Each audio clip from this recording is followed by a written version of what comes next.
আসসালামু আলাইকুম প্রিয় শিক্ষার্থীবৃন্দ, আরও একটি ম্যাথমেটিক্যাল টার্ম নিয়ে উপস্থিত হলাম তোমাদের মাঝে। Chapter on matrix and determinant, এই চ্যাপ্টারের এইচএসসির গণিতের প্রস্তুতিতে আমাদের আজকের এই ম্যাথটি আমরা দেখি এক্সের কোন মানের জন্য এত ম্যাট্রিক্সটি ব্যতিক্রমী হবে।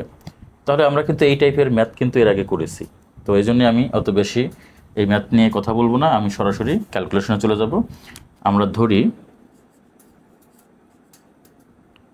এ সমান এক্স স্কোয়ার, এখানে 5, এখানে 2x আর এখানে 3 এত। তাহলে আমরা লিখব এ ম্যাট্রিক্সটি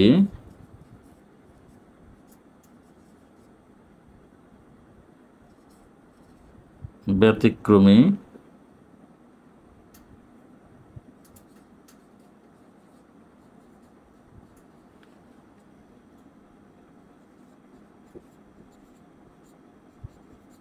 ম্যাট্রিক্স হবে যদি এ ম্যাট্রিক্সের নির্ণায়কের মান সমান 0 হয়।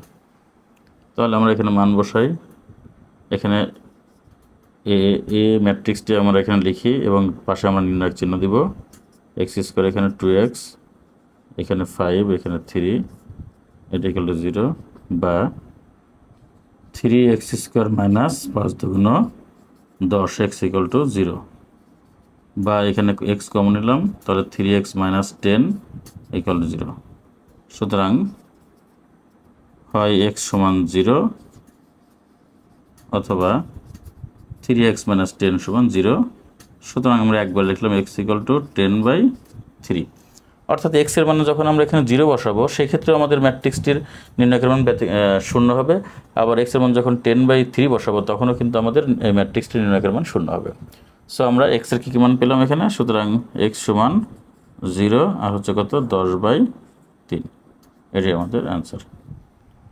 প্রিয় শিক্ষার্থীবৃন্দ, এভাবে আমরা এই প্রবলেমটি সলভ করতে পারি। আমরা আসলে এইরকম টাইপের প্রবলেম আমরা কিন্তু অলরেডি 2-3টা সলভ করে ফেলেছি, তো এই জন্য আমরা এই প্রবলেমটি সলভ করার ক্ষেত্রে অতটা সময় নিলাম না, বোঝানোর অতটা দরকার নেই মনে করি, কারণ আমরা আগের এরকম টাইপের দুটি আমরা হয়তো ম্যাথ তো সলভ করেছি।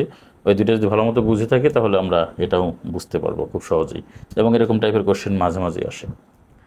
প্রিয় শিক্ষার্থীবৃন্দ, এখানে শেষ করছি। আল্লাহ হাফিজ।